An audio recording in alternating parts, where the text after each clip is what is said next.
22వ అధ్యాయం 7 నుంచి 13 వరకు చదవగలిగిన వారు మీ బైబిల్ని తెరిచి మౌత్లో చదవండి.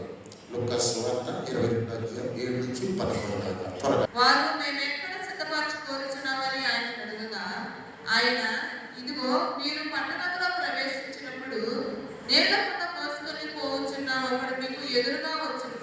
అతడు ప్రవేశించి ఇంటిలోనికి అతని వెంట వెళ్ళి, నేను నా శిష్యులతో కూడా పస్కాను పూజించుటకు విడిది గది ఎక్కడనని బోధకుడిని అడుగుచున్నాడని ఇంటి యజమానితో చెప్పుడి. చదివిన మాటల్లో కొన్ని మాటలు పెన్నుంటే గుర్తు పెట్టుకోండి దయచేసి. మొట్టమొదటిది, భుజించుటకై పస్కాను సిద్ధపరచుట. పస్కా అన్న మాటను గుర్తుపెట్టుకోండి. రెండవది, పట్టణము అన్న మాట గుర్తుపెట్టుకోండి. మూడవది, విడిది గది గుర్తుపెట్టుకోండి. నాలుగవది, సామాగ్రి గల మేడగది గుర్తుపెట్టుకోండి. ఈ ఒక్కొక్కటి వివరించి నేను చెప్తాను. మళ్ళా చెప్తున్నా. పస్కా నెంబర్ 1, రెండవది పట్టణం, మూడవది నీళ్లకొండ, ఇది కూడా నీళ్లకొండ మోసుకుని మనుష్యుడు, నాలుగవది విడిది గది, ఐదవది సామాగ్రి గల మేడగది. ఇవి మొట్టమొదటి పస్కా గురించి చెప్తున్నారు. ఈ మాట మీరు గుర్తుపెట్టుకోండి. కొంచెం చదువుకున్న వాళ్ళు, వాక్యం చెప్పగల అనుకున్న వాళ్ళు, వాక్యాన్ని ధ్యానించే వాళ్ళు ఈ మాట ఖచ్చితంగా గుర్తుపెట్టుకోవాలి. పస్కా యేసుక్రీస్తు వారి జీవితంలో 3 పస్కాలు జరిగించారు ఆయన. మొదటి పస్కా యోహాను సువార్త 2వ అధ్యాయం 13వ వచనంలో నేను చదువుతున్నా. యోహాను సువార్త 2వ అధ్యాయం మొదటి పస్కా ఇది. ఇప్పుడు మీరు చదివింది 3వ పస్కా. ఈ మేడగదుల గురించి ఆఖరి పస్కా ఇది. మొదటి పస్కా మొదటి సంవత్సరం యోహాను సువార్త 2వ అధ్యాయం 11వ వచనం. యూదుల పండుగ సమీపింపగా యేసు యెరూషలేమునకు వెళ్ళి దేవాలయంలో ఎట్లను, గొర్రెలను, పావురములను అమ్మువారిని, రోకలు మార్చువారిని కూర్చున్నట్టు చూసి కాళ్ళతో కొరడా చేసి గొర్రెలను ఎట్లన్నింటినీ దేవాలయంలో తోలివేసి రోకలు మార్చువారి రోకలు చల్లివేసి వారి బల్లలు పడద్రోసి నా తండ్రి ఇల్లు వ్యాపార ఇల్లుగా చేయకూడదని చెప్పారు. ఇది మొదటి పస్కా. క్యాచ్ చేయండి. మొదటి పస్కా ఆయన ఏం చేశాడంటే దేవాలయానికి వెళ్ళి అవన్నీ త్రోసివేసి కొరడా తీసుకుని కొట్టేసి ఆ తండ్రి ఇంటిని మీరు ఆ వ్యాపార ఇల్లుగా చేస్తారా అని చెప్పి ఆ పళ్ళన్నీ నెట్టేసి గొర్రెలు గొడ్డని పౌరులు మొత్తాన్ని తోలివేసేసాడు బయటికి. మొదటి పస్కా రోజు ఇది జరిగింది. రెండవ పస్కా యోహాను సువార్త 6వ అధ్యాయం 4 నుంచి 6 దాకా చూడండి. కొంచెం రాసుకోగలిగిన వారు రాసుకోండి. చాలా ఇంపార్టెంట్ ప్రసంగాలు ఇవి విని వదిలిపెట్టే ప్రసంగాలు కాదు. పెన్నులుంటే మీరు దయచేసి రాసుకోండి. మీరు రేపటి నుంచి ఎక్కడికి వెళ్ళినా కూడా ఎల్లకాడైనా కూడా పెన్నులు పుస్తకాలు తెచ్చుకొని చదువుకున్నవారు ఈ రాసుకుంటే మీ జీవితం మంచి ఉపయోగంగా ఉంటుంది మీకు. రెండవ పస్కా యోహాను సువార్త 6వ అధ్యాయం 4 నుంచి 6 వరకు చదువుతున్నాను. అప్పుడు పస్కా అను యూదుల పండుగ సమీపించను కాబట్టి యేసు కన్నులెత్తి బహు జన సమూహము తన యొద్దకు వచ్చుట చూసి, మీరు భుజించుటకు ఎక్కడ నుండి రొట్టెలు కొని తెప్పిద్దామని ఫిలిప్పుని అడిగాను. ఈ పస్కాలో ప్రభు ఏం చేశాడంటే జీవాహారాన్ని ఇచ్చాడు వాళ్ళకి. జీవాహారాన్ని యోహాను సువార్త 6వ అధ్యాయం 47 నుంచి 51 దాకా ఆ మాట రాసుకోండి. జీవాహారం నేనే, మీ పితరులు అరణ్యంలో మన్నాను తిని చనిపోయారు, దీన్ని తిన్నవాడు చావడు. ఇది రెండవ పస్కా. ఓకేనా? మూడవ పస్కా ఇప్పుడు మనం చదివాం. లూకా సువార్త 22:7-6. మళ్ళా చెప్తున్నా. మొదటి పస్కా పండుగ రోజు ఆయన దేవాలయాన్ని శుద్ధి చేశారు. ఓకేనా? రెండవ పస్కా పండుగ రోజు నేనే జీవాహారాన్ని చెప్పి వారికి 5 రొట్టెలు విరిచి ఆశీర్వదించి వారికి చేపలు కూడా కలిపి భోజనం పెట్టాడు. ఇది రెండవ పస్కా.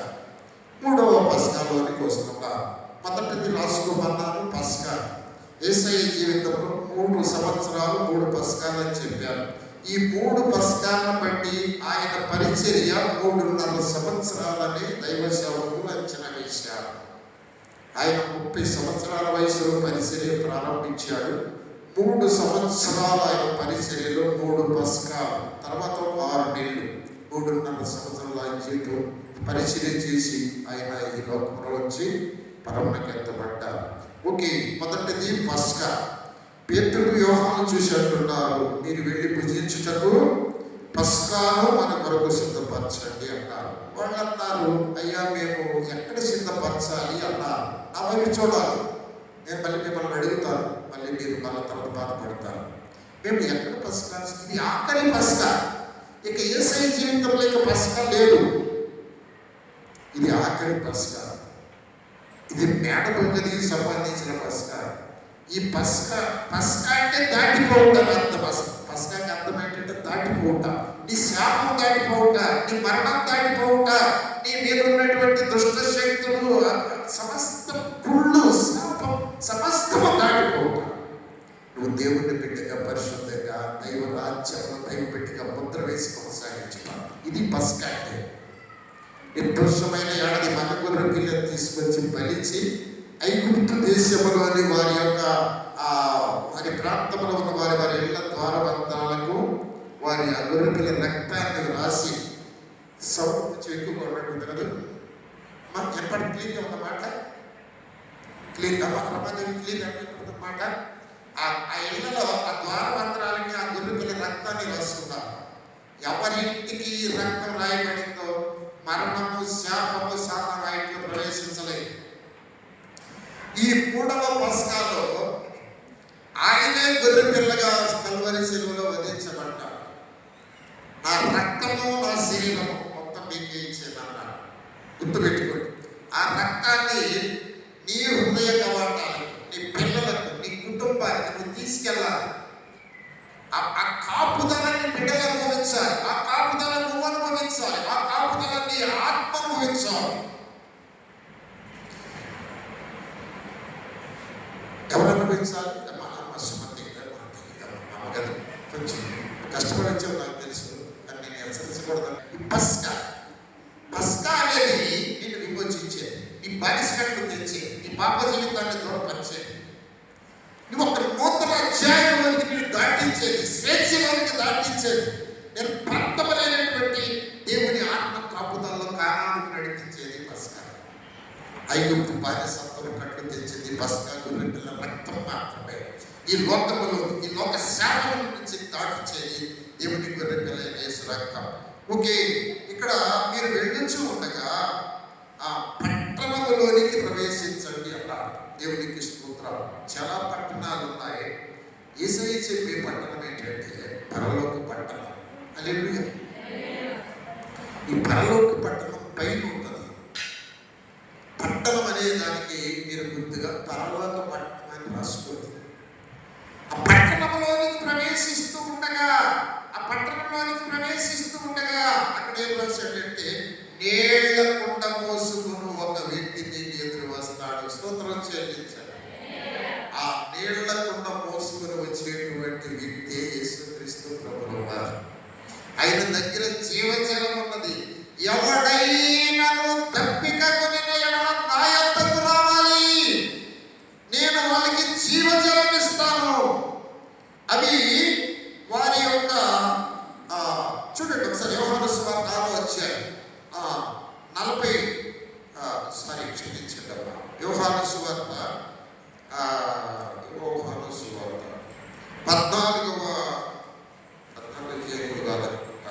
అధ్యాయం 37 దగ్గర సహాయం చేయడం త్వరగా.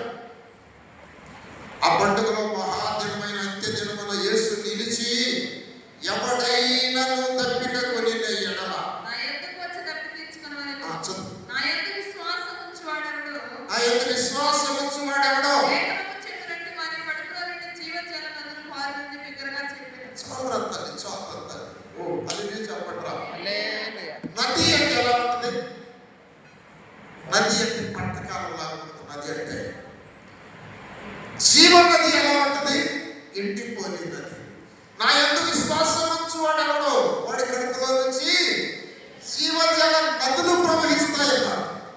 ఆ జీవజల నదే ఈ వాక్యం, ఆ జీవజల నదే ఈ నది ప్రవాహం అనేకుల ఆత్మలను తృప్తిపరిచి, నింపి, దీవించి, ఆశీర్వదించి పాపాలు కడిగే నది.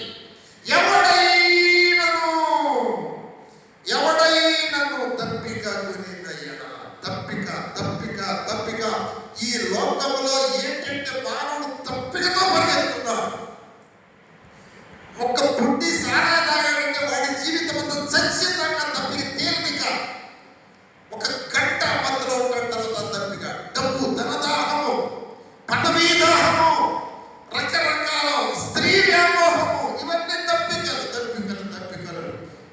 ఈ జీవజలం తాగితే ఆ దప్పికలన్నీ ఆగిపోతాయి. స్తోత్రాలు చెల్లించండి. ఎవడైనా దప్పిక ఉంటే నా ఎద్దుకు రావాలి, నీ దప్పికలన్నీ ఆగిపోతాయి. ఇదిగో ఈ జీవజలపు ఊటాన్ని కడుపులో నుంచి పుడుతుంది. ఇక నువ్వు అనేక దప్పికలు, లోక సంబంధమైన దప్పికలు ఆపివేసి ఈ దప్పికతో నువ్వు వాళ్ళని తృప్తి పరుస్తావు. ఈ నీరు తాగిన వాడే కానీ ఆ పనికి మారినటువంటి గుళ్ళు నీరు తాగలేడు, చెడిపోయిన నీరు తాగలేడు, కుటుంబాన్ని పాడు చేసేవి, ఆరోగ్యాన్ని పాడు చేసేవి అవి తాగలేడు. ఈ నీరు తాగితే హల్లెలూయా చెప్పండి. అన్నమ్మ తల్లి హల్లెలూయా చెప్పు, హల్లెలూయా చెప్పు. అర్థమవుతుందా? నీ బిడ్డలు ఈ నీరు తాగుతున్నట్లయితే వాళ్ళకి అందాన్ని తప్పించుకుంటేది కాదు. నాకు ఇచ్చాడు కాదు, నేను తాగాను, నేను తాగాను, నాకు ఆశ ఉంది తాగాలని.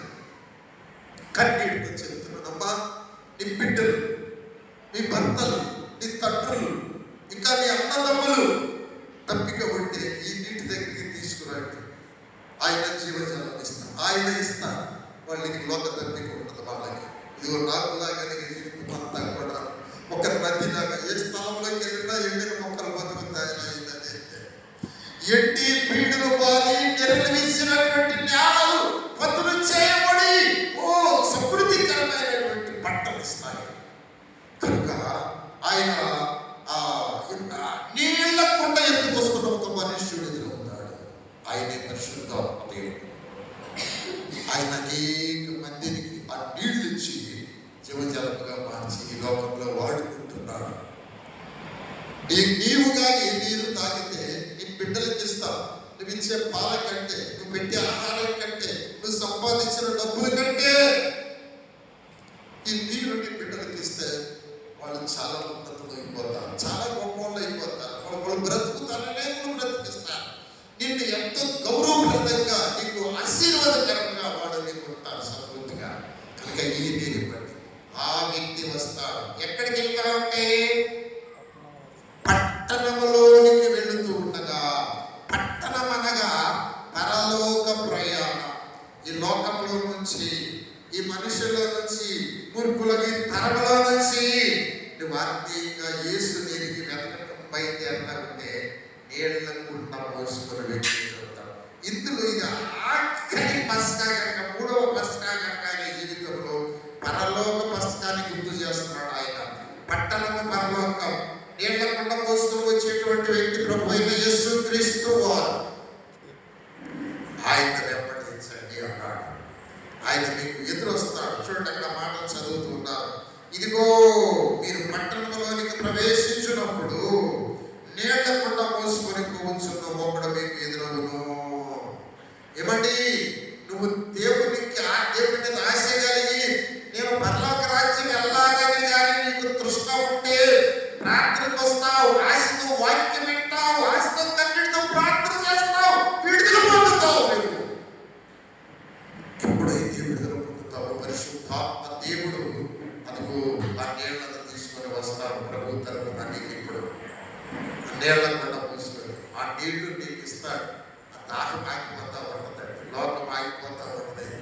నిజంగా చెప్తున్నానండి, దండం పెట్టి మీరు తాగలేక దాహాలు ఆగలేదు.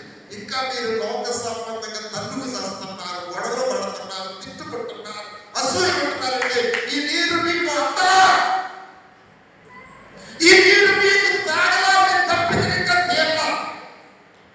లోక సంబంధమైన ఆవేశం, లోక సంబంధమైన రోష, లోక సంబంధమైన తపను మీకు ఇంకా తేల.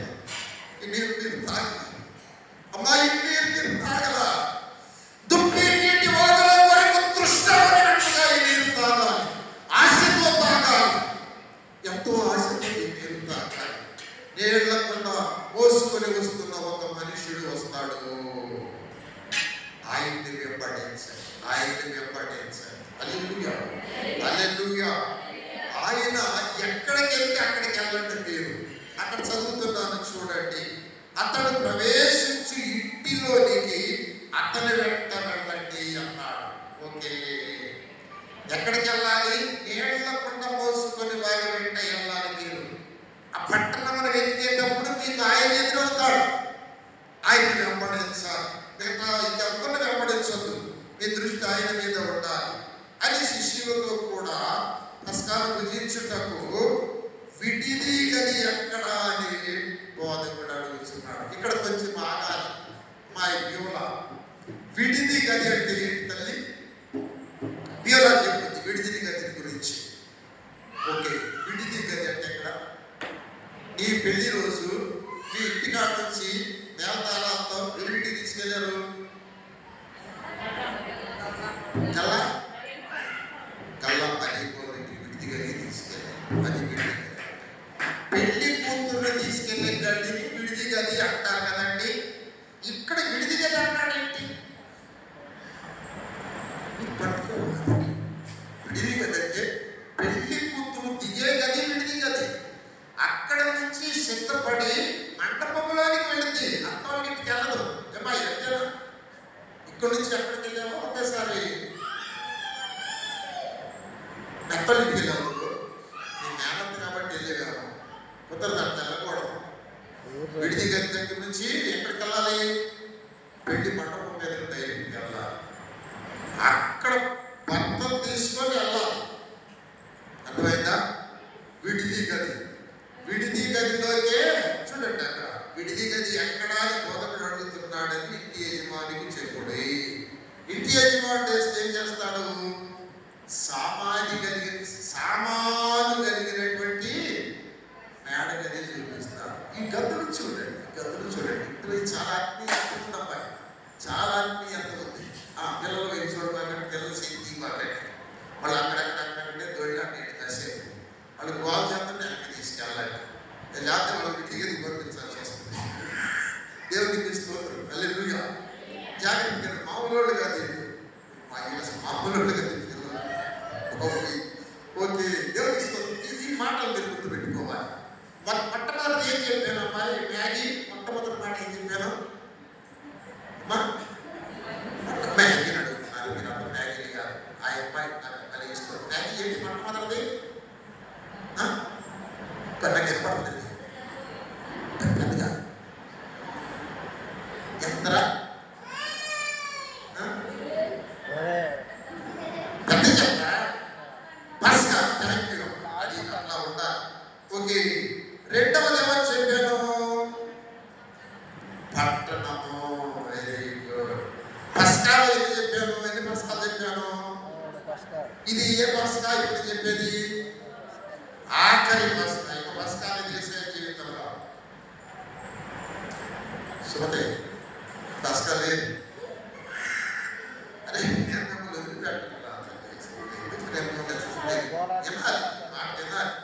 పిల్లల వైపు చూడబాకండి. ఓకే, అయ్యి ఆనంద పట్టడం అసలు అందరూ డిస్టర్బ్ అవుతున్నారు. మా స్థితిని కూడా పట్టదు. అది చక్క ఎత్తుకొని అక్కడ ఆయన తాతలు ఉన్నారు, పెద్ద పిల్లలు, చిన్న పిల్లలు చాలా ఉన్నారు. ఆయన అంతవరకు ఉండేవాటి. అక్కడ నుంచి గలగల తీసుకెళ్ళి దేవునికి స్తోత్రం. ఓకే, రెండవది పట్టణం. పట్టణాన్ని గురించి చెప్పారు. పట్టణం అంటే పరలోక పట్టణం గుర్తుపెట్టుకోండి. ఆ పట్టణానికి మనం బయలుదేరాం. లోకాన్ని వదిలిపెట్టాం. ఈ లోకంతో నాకు సంబంధం లేదు. భార్య ఉన్నది, లేనంటే బ్రతకాలి. బిడ్డలు ఉన్నారు, లేనంటే బ్రతకాలి. వాళ్ళ బతుకులు వాళ్ళు బ్రతుకుతారు. ఆయన చూసుకుంటాడు. ఆయన పని ముఖ్యం, ఆయన సేవ ముఖ్యం, ఆయన సాక్ష్యం ముఖ్యం, ఆయన చేసే కార్యాలు ముఖ్యం. ఆయన మీ జీవితంలో ఏం చేస్తాడో దాన్ని ప్రకటించడం ముఖ్యం. నాకు ఇది ముఖ్యం. మిగతా ఎన్ని ఆయన చూసుకుంటాడు. నీ జీవితంలో ఈ ప్రయాణం చేస్తే ప్రార్థన ముఖ్యం, వాక్యాన్ని వినటం ముఖ్యం. విన్న వాక్యాన్ని మళ్ళా గీత నెమరేసుకున్నట్టుగా నెమరేసుకోవడం ముఖ్యం. ఈ పని నువ్వు చేస్తా ఉంటే నువ్వు ఆశీర్వదించబడతావు. నీ ఆత్మ వర్ధిల్లుతూ మొదలుపెట్టుంది. ఇక్కడ ఎట్టావు, ఇంటికి వెళ్ళి తింటావు, పడుకుంటావు, పొద్దున్నే లెగుతావు, నీ పనికి వెళ్తావు, మళ్ళీ అడావుడిగా వస్తావు. ఇక్కడికి వచ్చి ఇంటి అంటా ఉంటావు. నీకు ఏం నీరు తాగుతావు, నువ్వు ఏం అందుతుంది నీకు అసలేడా? ఇది ముఖ్యం. ఓకే, తర్వాత పట్టణాన్ని గురించి చెప్పాను కదా. పట్టణానికి వెళ్తామంటే ఎవరు ఎదురవుతారు? ఆశీర్వాదమా? అది అక్కడ చెప్పాలి. నీళ్ల కొండ మోసుకుని వచ్చి మనిషి ఎదురవుతారు. ఎవరి మనిషి? యేసుక్రీస్తు ప్రభువుల వారు. ఆయన గురించి 2 మాటలు చెప్తాను. నీళ్ల కొండ ఎత్తుకొని వస్తా ఉన్నాడు. ఆయన ఏం చేశాడంటే ఆ నీళ్లు పాప దాహంతో ఉన్న ప్రతి బిడ్డ నాకు నీ నీరు అయ్యి అంటే వాక్యం, ఆ నీరు ఆయన ఇచ్చేశాడు. దేవునికి స్తోత్రం. హల్లెలూయా, హల్లెలూయా. ఆ మహాజనులు ఎవడైనా తప్పికొని ఉంటే నా యొద్దకు రండి, వారి కడుపులో జీవజలములు నదులు మారుతాయి. తన యందు విశ్వాసం ఉంచేవాడు పొందబోవు ఆత్మను గురించి ఆయన మాట చెప్పాడు. స్తోత్రం. ఇక్కడైనా హల్లెలూయా. నా వైపు చూడండి, అందరూ నా వైపు తాగుతా ఉంటే అంటే వాక్యాన్ని వింటా ఉంటే ఏం పొందుతావంట? నువ్వు ఆత్మను పొందుతావంట. ఎప్పుడైతే నువ్వు వాక్యానికి ప్రిఫరెన్స్ ఇస్తావో, ఎప్పుడైతే వాక్యానికి చెవియెక్కుతావో, ఎప్పుడైతే వాక్యానికి తలుపు తెరిచి వాక్యాన్ని హృదయంలో చేర్చుకొని వాక్యానికి భయపడతావో, అప్పుడు పరిశుద్ధాత్మ నీలోనికి వస్తాడు. పరిశుద్ధాత్మ నీలోనికి వచ్చినప్పుడు నీ పాపాలన్నీ ఒప్పింపజేస్తాడు. తీర్పుల గురించి భయపెడతాడు. జాగ్రత్త, చస్తావు నువ్వు లోబడు అంటాడు. అప్పుడు నీలో నుంచి ఈ ఓట బయలుదేరుతుంది. ఈ జీవపు ఓట చెప్పకుండా ఉండలేవరా కొంత మనిషికి వాక్యాన్ని ఆజ్ఞాపి చెప్తావు. నిజా వాక్యం చదువుతున్నావా? వాక్యం వింటున్నావా? మీ నాన్నకి చెబుతున్నావా? మీ తాతకి చెబుతున్నావా? మీ వాళ్ళందరూ చెబుతున్నావా?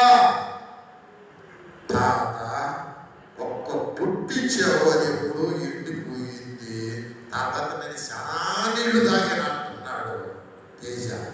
ఎందుకంటే ఫ్రెండ్స్ అందరూ కూడాను బాప్తిజం పొందనవాళ్ళు. చూడు తలకాయ చూడు పైకి ఎట్టుందో, నూనెతో దగ్గర కారిపోతా ఉంది.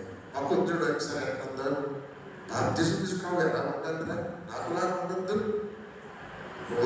హల్లెలూయా. అంటే స్వేచ్ఛ ఉంది కాబట్టి బిడ్డతో మాట్లాడారు. ఏమంటే నీవు నిలబడి ఉండలేవు, కూర్చోలేవు. నీ నోరు యేసు గురించి మాట్లాడితే, లోకాన్ని గురించి మాట్లాడితే అసలు పట్టించుకోదు. చట్టలోకం ఇది, పురుగులతో లోకలతో కుళ్ళిపోయే లోకం ఇది. దీనికి నువ్వు ప్రాధాన్యత ఇవ్వు. వాక్యానికి ఇస్తావు, ఆత్మకి ఇస్తావు, పట్టణానికి ఇస్తావు. వాక్యము నీలో పనిచేస్తే ఆత్మను పొందుకుంటావు. ఇది జరుగుతుంది. ఈ కుండల గురించి చెప్తారు, కుండల గురించి చెప్తారు. దేవునికి స్తోత్రం. హల్లెలూయా. ప్రకటన గ్రంథం 22వ అధ్యాయం 17వ వచనం దయచేసి త్వరగా అందించాం. ప్రకటన గ్రంథం 22వ అధ్యాయం 17వ వచనం. ఆత్మయు పెళ్లి కుమార్తె రమ్ము అని చదువు. ఆత్మయు పెళ్లి కుమార్తె రమ్ము అని చెప్పుచున్నారు. వినువాడును రమ్ము అని చెప్పవలెను. తప్పికొనిన వారిని రానిమ్ము, ఇచ్చేయించు వారిని జీవజలములు ఉచితముగా పుచ్చుకొననిమ్ము. చాలు. దేవునికి స్తోత్రం. నీకు ఇష్టం అంటే, నీకు ఆశ ఉంటే జీవజాలంలో పుచ్చుకో. దేవుని ఆత్మ నీకు ఇస్తాడు. వాక్యము లేకుండా రాత్ర పరిశుద్ధాత్మ పొందలేవు. పాజిబుల్. వాక్యము శుద్ధి చేస్తుంది. వాక్యము నీకు ఉదక స్నానం చేస్తుంది. వాక్యము నీ మచ్చలను, మరకలను, బుడతల్లో ఉన్న డాగులను కడుగుతుంది. మచ్చలు, మరకలు, బుడతలు అంటే శుభతే. నేను చెప్తాను చూడు. బట్ట ఉతికేసేవు కదా, పై అంతా పోయింది. తర్వాత ఏముంటుంది? మళ్ళీ దొడుకుంటే అక్కడ మరక ఉంటుంది కదమ్మా. ఇదిగో ఈ ముడతలు కనుకో, ఈ ముడతలో కూడా ఒకసారి మట్టి ఉంటుంది కదా. ముడతలు ఎప్పుడో తప్పు చేశావు, రక్తము కడిగేసింది. మళ్ళీ ఆ తప్పు గుర్తు వస్తుంది. ఆ ముడతలో గాయమంట తప్పు గుర్తు వస్తుంది. ఆ మచ్చ గుర్తు వస్తుంది నీకు. కానీ ఈ నీరు తాగుతూ ఉంటే ఆ మచ్చలు కూడా రాకుండా చేసేస్తుందంట. మీకు అర్థమైందా? ఇక మన జీవితంలో చేసిన తప్పు పోతుంది. తప్పు రక్తం కడుగుంది. చూడండి నా వైపు. కానీ మరకలు పోవు. కొన్ని మరకలు ఉంటాయి, పూర్తిగా పోవు. ఆ మరకలు పోవాలంటే మళ్ళీ కడగాలి. ఆత్మ సహాయం రావాలి. అప్పుడు ముడతల్లో ఉంటా, దాగుల్లో ఉంటా, ఆ మరకలన్నీ శుభ్రంగా పోతాయి. ఎప్పుడో చిన్నప్పుడు తప్పు చేశానండి, కొంచెం ఎదుగుతూ ఉండగా ఇంకా పెద్ద తప్పులు చేశానండి, చాలా చేశానండి, నాకు గుర్తు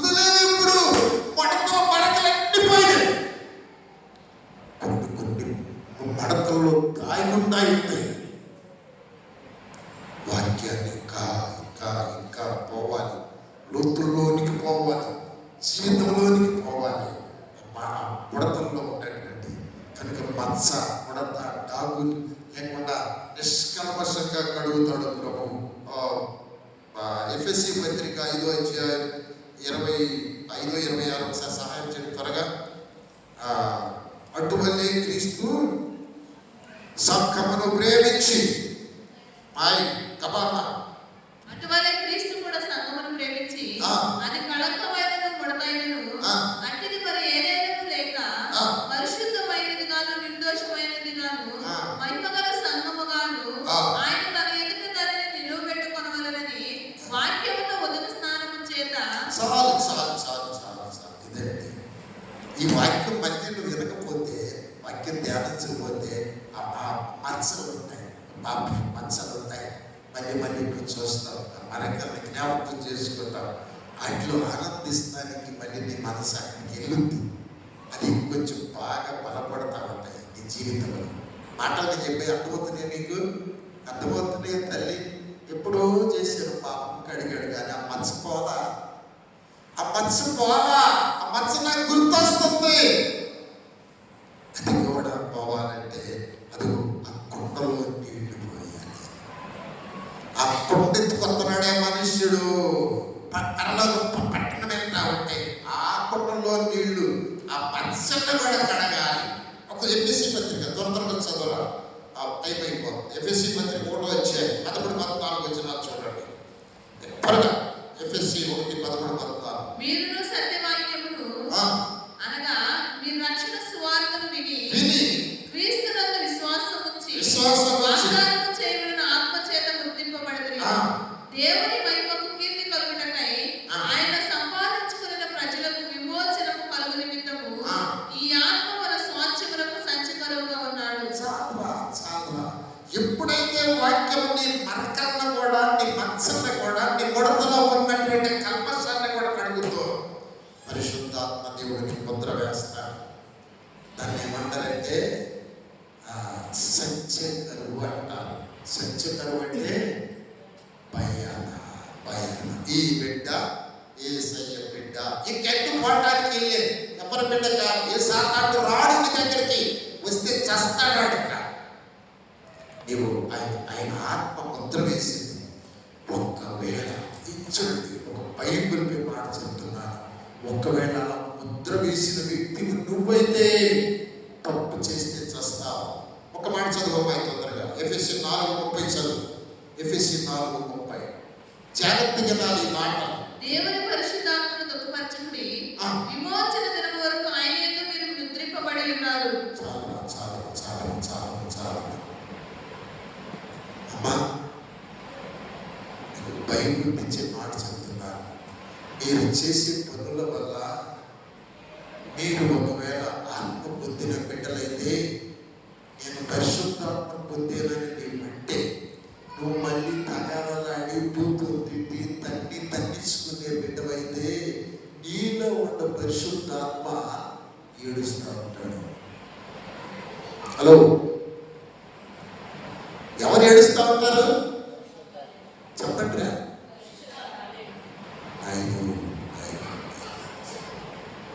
ఆయన నీలో ఉండి ఏడుస్తూ ఉంటే నీ జీవితం ఉంటుందిరా. ఇంకా ఎంతమంటాడు, మనుష్య కుమారునికి విరోధంగా తప్పు చేస్తే క్షమాపణ ఉంటుంది, కానీ పరిశుద్ధాత్మకు విరోధముగా తప్పు చేయవాడు ఈ లోకమంతైనను రాబోయే యుగమంతైనను క్షమాపణ లేదు. అమ్మా, ఒకవేళ దేవుడి ఇప్పుడు నీ పక్కనే ఉంటాడు, నీకు ముద్ర వేయలా. నాకు తెలిసి మీలో ఎవరికి పరిశుద్ధాత్మ ముద్ర వేయలా. మీరెవ్వరు కూడా దేవుడు భయాన్ని ఇచ్చిన మనుషులు కాదు. మీరు ఇంకా పరీక్షల్లోనే ఉన్నారు, టెస్టింగ్లోనే ఉన్నారు. పరిశుద్ధాత్మ ముద్ర వేస్తే భయపడతారు. నోటిలో నుంచి ఒక్క మాట రావడానికి భయపడతారు. వచ్చిందంటే ఆత్మతో పడుతుంది. ఆత్మను ఆనందింపచేయాలి, ఆత్మను కనపరచాలి, ఆత్మకు లోబడాలి, ఆత్మ నడిపించేటట్టుగా చేయాలి. ఓకే, 2 మాటలు చెప్పి క్లోజ్ చేస్తాను. ఆ కుండ ఎత్తుకొని వస్తున్నాడు ఆయన. ఆ కుండలో నీళ్లు పోస్తానే ఉంటాడు. మరకల కోసం మళ్ళీ పోస్తున్నాడు. మళ్ళీ తప్పులు చేస్తున్నాం, మళ్ళీ కడుగుతున్నాడు. మళ్ళీ పాపం చేస్తున్నాం, మళ్ళీ కడుగుతున్నాడు. ఎన్నిసార్లు కొండలో నీళ్ళు అయిపోయింది. కొద్దిగా ఉంటాయి. ఆ కొద్దిగా నీళ్లతో ఏం చేశాడంటే వాళ్ళ కాళ్ళు కడిగాడు. యోహాను సువార్త 11 ఏం కడిగాడమ్మా? కొండలో నీళ్లు లేవు. నీళ్ళ కుండ ఎత్తుకొచ్చి ఆయన కొండలో నీళ్లు అయిపోయినాయి. ఇప్పుడు ఆయన రక్తం కారుస్తా ఉన్నాడు. ఓ హల్లెలూయా. సిలువ కొట్టేసేసారండి యేసయ్యలో. నీళ్లు అయిపోయినాయి, రక్తం కూడా అయిపోయినాయి. ఇదిగో ఇటు నుంచి పక్క నుంచి గుడ్డిలోకి పొడిచాడు అక్కడ పల్లెం. పొట్టలో నుంచి గుడ్డికి తాగేటట్టుగా పొడిచాడు. కొంచెము రక్తము, కొంచెము నీరు కూడా బయటకు వచ్చింది. ఇది కూడా ఎందుకు వృధా కావాలని వాడికి ఒక్క కన్నే ఉంటే పొడిచినోడికి వాడి గుడ్డి కట్టె మీద పడి ఆ కట్టెని సూడు వచ్చేసి ఆ ఒక్కన మీద కూడా ఇప్పుడు ఇక ఆయన రక్తం లేదు, నీరు లేదు. ఆయన అడుగుతున్నాడు, మీకు చాలా నీరు ఇచ్చాను, జీవజలం ఇచ్చాను, నేను మీకు కాళ్ళు కడగడానికి నీళ్ళు ఇచ్చాను, నాకు కొంచెం నీళ్ళు ఇవ్వరా? నేను మీకు ఇచ్చిన నీళ్ళలో కొంచెం జీవజలం నాకు ఎవరంటే ఆయన నోటి కాడికి చేదు చిరగ వచ్చిందట. అమ్మా ఏమిత్తనా? చేదు చిరగ, చప్పు ద్రాక్షారసం, పనికి బాగిన ద్రాక్షారసం, మత్తుతో తిమ్మిరెక్కిపోయే ద్రాక్షారసం. అది చచ్చే వాళ్ళకి బాధపరిచిపోవడానికి తీసుకోలేదు. ఆఖరిగా చెబుతున్నాను, వాక్యం వింటున్నావు, నేను పొందుతున్నావు, ఏం ఇస్తున్నావు ఆయనకి? నిన్ను అడుగుతున్నాడు, శిలువలో ఉండి అడుగుతున్నాడు, దాహం అంటున్నాడు. ఆయన నాలుక పెంచగలిగిపోయింది నీ కోసము. ఆయన గాయాలు చూస్తుంటే నీ పాపాలన్నీ గుర్తొస్తాం లేదా నీకు? అయ్యో, నేను చేసిన పాపాలకి నా ప్రభు గాయాలు, నా కోసమే ఆయన రక్తము, ఆయన నీరు, ఆయన జీవితం సమస్తాన్ని చేశాడు. కొంచెము ఒక పుట్టు జీవజలం నాకు ఇయ్యరా అంటున్నారా? అమ్మ ఏమిస్తున్నాం ఆయనకి? మనము చేదు చిరకనిస్తున్నామేమో.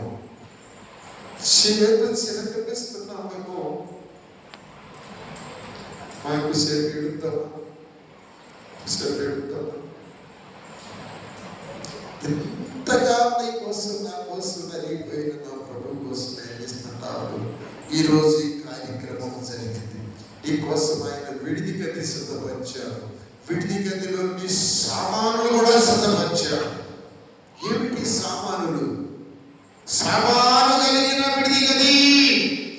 1000 ఏళ్ల పరిపాలనలో ఆయనతో కూడా వెళ్ళి రాజ్యమేవాడు. నీ కిరీటాలు ఉన్నాయి అక్కడ, నీ బహుమానాలు ఉన్నాయి అక్కడ, నీ ముద్ర ఉంగరం ఉన్నది అక్కడ, నీ అద్భుతమైనటువంటి భుజం మీద పెట్టుకునేటువంటి కన్నత రాజులు పెట్టుకునేవి ఇవన్నిటికీ అక్కడ ఉన్నాయి. 1000 ఏళ్ల పరిపాలనలో ప్రభుతో కలిసి రాజ్యమేవాలి నువ్వు. ఆ సామానంతా గడ్డి గదిలో దాచిపెట్టాడు. ఆయన కోసం నువ్వు ఎలా బ్రతుకుతున్నావు, ఎలా మాట్లాడుతూ ఉన్నావు, నీ జీవితం ఎలా ఉన్నది, నేను గురించేస్తూ ఉన్నాను. ఆఖరిగా చెప్తున్నాను, పరలోకానికి వెళ్ళే బిడ్డవు నీవు, పాతాళానికి వెళ్ళే బిడ్డవు కాదు. ఈ లోకంలో నువ్వు సామాను సంపాదించుకోవాలి. సామాను కలిగిన మేడ కదా నీ కోసం సిద్ధంగా ఉంది. నీ సామాను నువ్వు ఇక్కడ సంపాదించుకున్న సామాను, నువ్వు ఓర్పుతో సంపాదించుకున్న సామాను, నీ నీతితో సంపాదించుకున్న సామాను. బిడ్డలారా, ఈ వాక్యం నీకు అర్థమైంది. 7 కాసేపు ప్రార్థించాను.